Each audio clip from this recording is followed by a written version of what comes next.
From my vantage point, negotiating with, pro-Hamas agitators is absolutely absurd. You have a bunch of people who have embraced an ideology and a viewpoint that supports the beheading of innocent women, children, and babies. This is not a free speech issue. These are, by the way, these are private institutions, Columbia.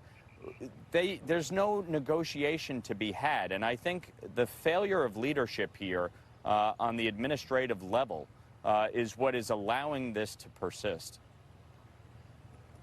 It's a longer, as Andrew always says, it is a longer conversation. But I've been around a long time. You don't, when you use force, and I'm trying to figure out, is Florida got the right idea, Congressman, or is sometimes that can make things worse. But this is the first example I can think of where there's an entire group of people whose safety and personal rights are being violated. And I think that makes the use of, I don't know about overwhelming force, but Congressman Lawler, that's what you're calling for, I think, here.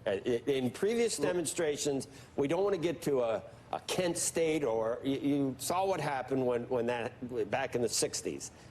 But in this case, I think it's fundamentally different, is it not? Look, whether it is the storming of the Capitol behind us, whether it's sieging a Portland courthouse, whether it is burning down a police station in Minneapolis, or whether it is taking hold of the grounds of Columbia University, it's unacceptable.